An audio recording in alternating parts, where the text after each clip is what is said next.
Hello everyone, Baton Academy Kangra की YouTube channel में आपका स्वागत है। मैं पंकज आज पॉलिटी का थर्ड लेक्चर लेके आ रहा हूँ लोकसभा। तो लोकसभा के बारे में हम कुछ फैक्ट पढ़ेंगे और इससे पहले मैंने दो लेक्चर पहले कंप्लीट करे हुए हैं। अगर आप इस वीडियो को देख रहे हैं तो इससे पहले उन दोनों वीडियो को देख लेना। और हाँ, और आपको ये वीडियो अच्छी लगे तो हमारे चैनल को सब्सक्राइब और इस वीडियो को लाइक और शेयर जरूर करना। तो चलिए बिना देरी करे हुए आज का सेशन हम स्टार्ट करते हैं। तो आज हमारा टॉपिक है लोकसभा। लोकसभा देखो, मैंने आपको पहले बताया हुआ जो लोकसभा जो है किसका पार्ट है, पार्लियामेंट का है। ठीक है कि पार्लियामेंट के कितने ऑर्गन हैं, कितने अंग हैं, कितने पार्ट हैं, वो तीन है, 1 2 3, प्रेसिडेंट, लोकसभा, राज्यसभा। ठीक है, राज्यसभा हमने कंप्लीट कर ली है, प्रेसिडेंट हम आगे पढ़ेंगे और आज हमारा चैप्टर है लोकसभा। तो लोकसभा के बारे में आज हम पढ़ेंगे। ठीक है, लोकसभा लोकसभा जो आर्टिकल है वो कौन, मतलब इसका जो अनुच्छेद है वो क्या है, उसका आर्टिकल है 81। और ये किस, और जो इस टाइम जो लोकसभा जो बैठी हुई है, एट प्रेजेंट जो लोकसभा चली हुई है, सदन चला हुआ है, वो कौन से नंबर का है, वो है 17वें नंबर की लोकसभा चली हुई है। ओके, तो ये लोकसभा के बारे में कुछ हो गया। ठीक है, बाकी हम आगे देखते हैं क्या क्या लोकसभा के फैक्ट्स आते हैं निकल के। नेक्स्ट आपका लोकसभा, लोकसभा के अनदर नेम, मतलब लोकसभा के अनदर नेम कौन कौन से हैं। जैसे हमने राज्यसभा के अनदर नेम पढ़े हुए हैं, वैसे ही लोकसभा के नाम भी होंगे। ठीक है, तो लोकसभा का जो इंग्लिश में लोकसभा को क्या बोलते हैं, तो इंग्लिश में इसको बोलते हैं house of people. House of people ये लोकसभा का इंग्लिश नेम है, मतलब लोगों का सदन। ठीक है, और दूसरा नाम है इसका popular house. Popular house, popular house मतलब पॉपुलर का आ गया मतलब पीपल, तो उससे पॉपुलर हाउस हो गया। ठीक है, एक नाम है इसका टेम्परेरी। टेम्परेरी हाउस मतलब टेम्परेरी का मतलब होता है अस्थाई सदन। अस्थाई सदन इसको क्यों बोलते हैं, क्योंकि ये आपको पता है समय से पहले इसको डिसॉल्व कर सकते हैं, तो इसको टेम्परेरी हाउस बोला गया है। ठीक है, और इसको और नाम क्या है इसका, इसका नाम है लोअर हाउस। लोअर हाउस मतलब निम्न सदन। राज्यसभा को हम उच्च सदन बोलते हैं और लोकसभा को बोलते हैं हम लोअर हाउस। लोअर हाउस क्यों बोलते हैं, क्योंकि इसमें जो एमपी चुने जाते हैं वो उनकी मिनिमम एज जो होनी चाहिए वो कितनी होती है, 25 ईयर्स। मतलब एक एमपी बनने के लिए राज्यसभा जी जो एज चाहिए होती है मिनिमम, वो कितनी होनी चाहिए, 25 होनी चाहिए। तो ही इसको क्या बोलते हैं, लोअर हाउस बोलते हैं। तो ये इसके सारे के सारे और नाम आगे इंग्लिश में बोलते हैं इसको हाउस ऑफ पीपल। और पॉपुलर हाउस मतलब लोगों का सदन हो गया। ठीक है, पॉपुलर। और टेम्परेरी हाउस क्यों बोलते हैं, क्योंकि इसको समय से पहले ही बंक किया जा सकता है। इसको हम आगे देखेंगे किस तरह से इसको बंक करते हैं। ठीक है, और एक लोअर हाउस मतलब निम्न सदन क्यों बोलते हैं, क्योंकि इसमें जो एज ग्रुप होता है मिनिमम एमपी बनने का वो कितना होता है, वो होता है 25। ओके, तो चलिए नेक्स्ट देखते हैं हम। नेक्स्ट में दिया गया मेंबर्स। मेंबर से क्वेश्चन काफी बार पूछा जाता है। ठीक है, देखो मेंबर का यहाँ पे दो तरह के मेंबर पूछे जाते हैं। ठीक है, एक तो टोटल मेंबर कितने हैं लोकसभा के। ठीक है, जो टोटल मेंबर जो है वो है 552, 552 टोटल मेंबर हैं। और एट प्रेजेंट कितने बैठे हुए हैं, इस टाइम जो कितने बैठे हुए हैं, एमपी बैठे हुए हैं वो 543 बैठे हुए हैं। मतलब वोटिंग कितने सीटों पे होती है, वो होती है 543। ओके, बोलने का मतलब ये हो गया जो आपके सीटों की संख्या है वो 552 हो सकती है, इससे आगे नहीं जा सकती है अभी तक। ठीक है, और इस टाइम जो वोटिंग हुई है वो 543, मतलब जो एमपी चुन के आए हैं वो कितने हैं, 543 एमपी इस टाइम बैठे हैं। ठीक है, और 552 से ज़्यादा एमपी नहीं बैठ सकते हैं, 552 से कम बैठ सकते हैं। ठीक है, अब देखो आगे क्या क्या होता है, हम 552 का हम डिस्कशन नहीं करेंगे। ठीक है, हम 543 को ही डिस्कशन करते हैं इसको। ठीक है, देखो 543 इन्होंने आगे किस तरह से डिवाइड करा हुआ है। ठीक है, 543 को इन्होंने 530 तो 530 और 13, 30-40 दिन तक। ठीक है, जो ये 530 जो आते हैं ये कहाँ से आते हैं, ये आते हैं स्टेट से, राज्यों से चुन के आते हैं। ठीक है, और ये 13 जो आते हैं, 13 जो आते हैं ये कहाँ से आते हैं, यूटीज, जो आपकी यूटी है। और यूटी में इसकी जो आपकी 28 आपकी स्टेट है, सारी की सारी पार्टिसिपेट करते हैं। यूटी आपकी 8 है इस टाइम, और आठों ही इसमें पार्टिसिपेट करते हैं। ओके, देखो इससे पहले क्या हुआ था, ये आपके 543 सीटें हैं ना, आपकी 2019 तक आपकी कितनी 545, मतलब 545 आपकी सीटें थी। ठीक है, यहाँ पे क्या कर रहा था, यहाँ पे एक्चुअली 2 सीटें जो थी, इसमें जो 2 सीटें थी ना, यहाँ पे ये हमने 530 13 और 2 सीटें। ठीक है, जो 2 सीटें थी ना वो किसके लिए रिजर्व थी, ये थी एंग्लो इंडियन। क्वेश्चन पूछा जा सकता है, क्योंकि इन्होंने क्या कर दिया, अब जो एंग्लो इंडियन जो एमपी चुनते थे ना, इनको क्या कर दिया इन्होंने, खत्म कर दिया, अबॉलिश कर दिया। ठीक है, तो ये एंग्लो इंडियन जो नॉमिनेट करते थे, इनको नॉमिनेट कौन करता था, प्रेसिडेंट करते थे। ठीक है, पर इनको क्या कर दिया, अबॉलिश खत्म कर दिया। ठीक है, और पूछा जा सकता है एंग्लो इंडियन का आर्टिकल क्या था, तो इनका आर्टिकल था, एंग्लो इंडियन का आर्टिकल था 331 आर्टिकल था। ठीक है, और ये भी पूछा जा सकता है किस अमेंडमेंट के थ्रू एंग्लो इंडियन को जो इनकी सीट थी वो खत्म कर दी, वो कौन सा अमेंडमेंट था, ये था 104 एक्ट 2019। इस एक्ट के अकॉर्डिंग एंग्लो इंडियन जो एमपी थे इनको खत्म कर दिया।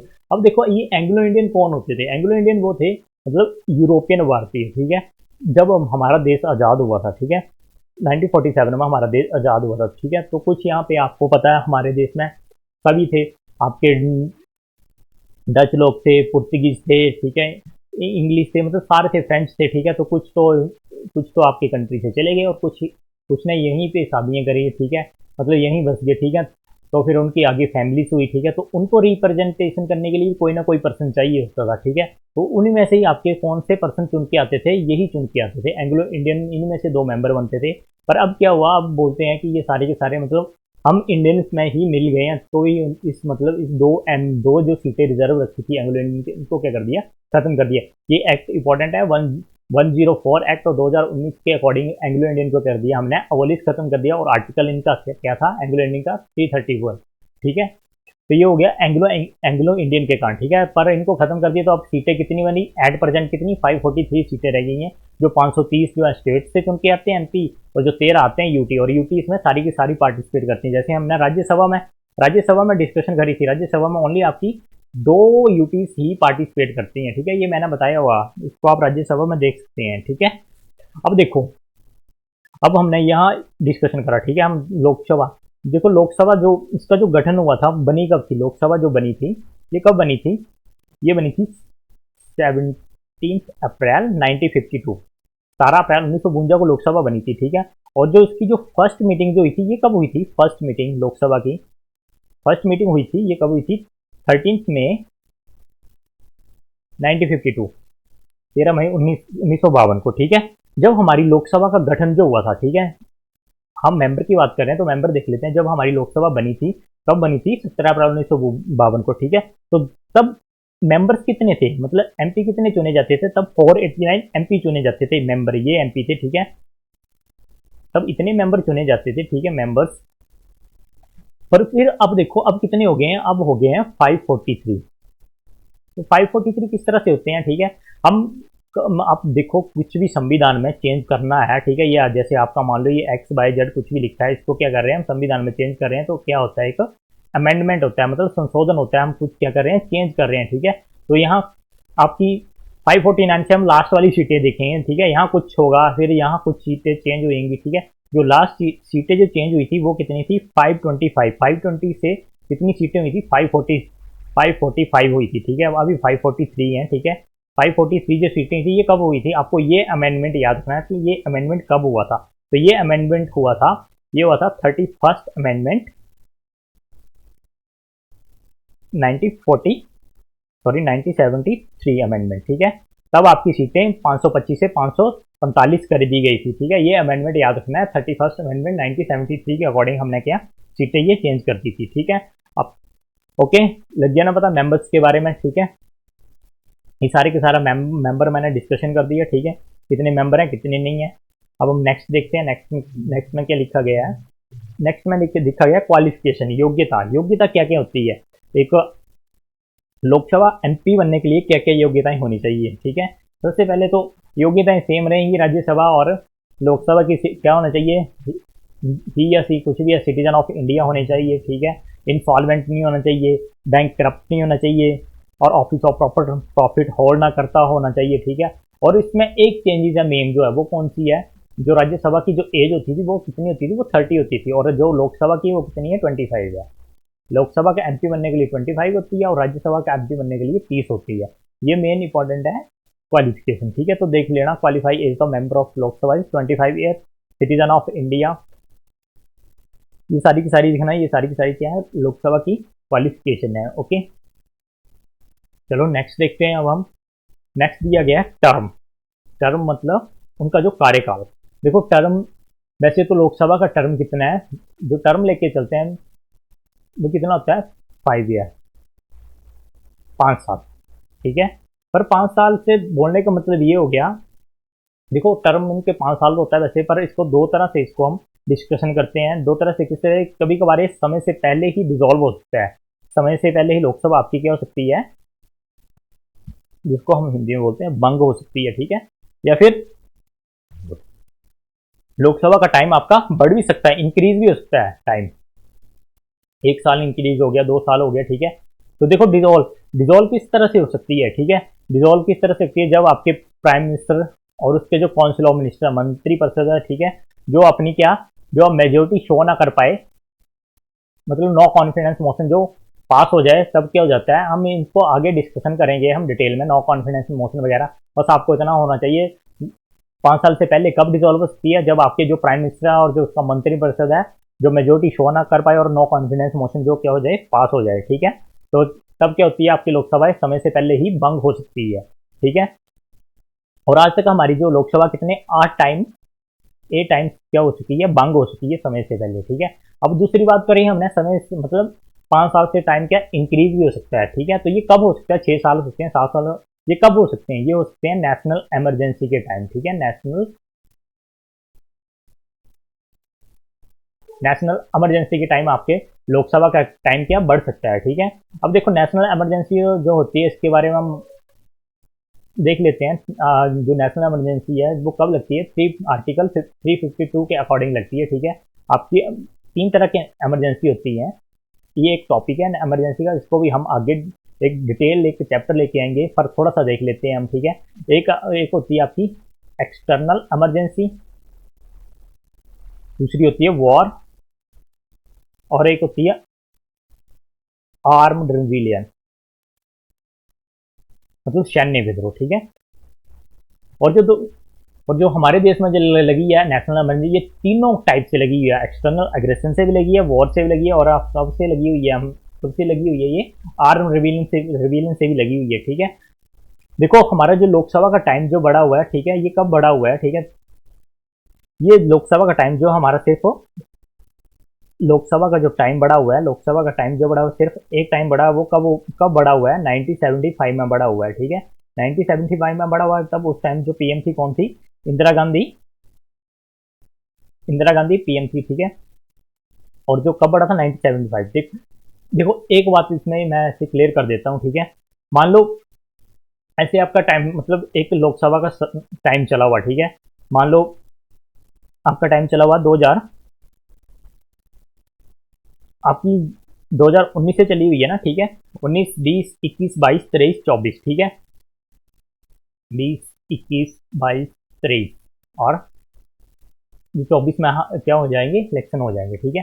तो आपके मान लो इसके बीच में अगर मतलब 20-21 में अगर इमरजेंसी लगी, तब तो लोकसभा का टाइम नहीं बढ़ेगा। 20-21 के बीच में लगी तो भी, मतलब इमरजेंसी का टाइम कब बढ़ेगा, जब आपका इलेक्शन ईयर होगा, मतलब लास्ट साल होगा, तब आपका इमरजेंसी का टाइम बढ़ता है, ठीक है। तो 1975 में आपका लोकसभा का मतलब लॉ, इंदिरा गांधी का लास्ट इलेक्शन ईयर था, मतलब लोकसभा का लास्ट लास्ट सेशन था, मतलब लास्ट सेशन ही सॉरी लास्ट ईयर था, ठीक है। तो फिर उन्होंने इमरजेंसी लगा दी थी, ठीक है। और जो फिर लोकसभा का टाइम जो कब बढ़ा था, 1977 तक चला हुआ था, ठीक है। हम मैंने बोला हुआ नेशनल इमरजेंसी, हम एक टॉपिक है उसको वहाँ हम उसको कंप्लीट डिटेल करेंगे, ठीक है। तो देखो नेशनल इमरजेंसी के जो कंडीशन जो है, बस एक बात पता होनी चाहिए, कंडीशन जो एक बार लगी हुई है, और जो अगर टाइम पूछ लिया, ठीक है, टाइम पूछ लिया, तो टाइम होगा आपका 2 ईयर्स, ठीक है। कंडीशन जो एक बार लगी हुई है, जो टाइम जो बढ़ा हुआ है 2 साल बढ़ा हुआ है, ठीक है। तो ये हो गया टर्म के बारे में, ठीक है। लोकसभा समय से पहले डिजोल्व भी हो सकती है, और लोकसभा का जो टेन्योर जो है बढ़ भी सकता है, चाहे 1 साल बढ़ सकता है, चाहे 2 साल बढ़ सकता है, ठीक है। ये कंडीशन पे अप्लाई होगा, ठीक है। तो चलिए नेक्स्ट देखते हैं हम, रिजर्वेशन, आरक्षण जिसको हम बोलते हैं। हमने राज्यसभा में क्या पढ़ा हुआ है, राज्यसभा में रिजर्वेशन होती है नहीं होती है? नहीं होती है, राज्यसभा में रिजर्वेशन नहीं होती है, पर लोकसभा क्या होती है? लोकसभा में रिजर्वेशन होती है, ठीक है। अब रिजर्वेशन किसको दी जाती है? ये दी जाती है SC एंड ST सीट को, ठीक है। तो लोकसभा में जो SC सीट है वो कितनी है? 84 है, और ST सीट जो है वो कितनी है? वो 47 है। तो टोटल मिला के कितनी होगी? 131 होगी, ठीक है। तो 131 की आपकी रिजर्वेशन होती है SC ST। और पहले आपको बताया एंग्लो इंडियन भी थे, ठीक है, एंग्लो इंडियन थे, ठीक है। वो दो नॉमिनेट, वो सीधे नॉमिनेट ही करते थे, उनको प्रेसिडेंट करते थे, पर ये अब क्या खत्म, अबोलिश कर दिया है, ठीक है। तो ये आपकी रिजर्वेशन होती है SC ST की सीटें, ठीक है। तो ये रिजर्वेशन के बारे में आ गया, ठीक है। नेक्स्ट देखते हैं हम। ओके, तो ये आज राज्यसभा के, सॉरी, लोकसभा के बारे में कुछ फैक्ट थे, ठीक है। आगे कुछ रह गया होगा तो इसको मैं जो अब पार्लियामेंट के क्वेश्चन आंसरिंग भी स्टार्ट करूंगा, ठीक है, तो उसमें हम पूरे का पूरा इसको एक्सप्लेन करेंगे। और आपको ये वीडियो अच्छी लगे तो इसको लाइक और शेयर जरूर करना। Okay, thank you.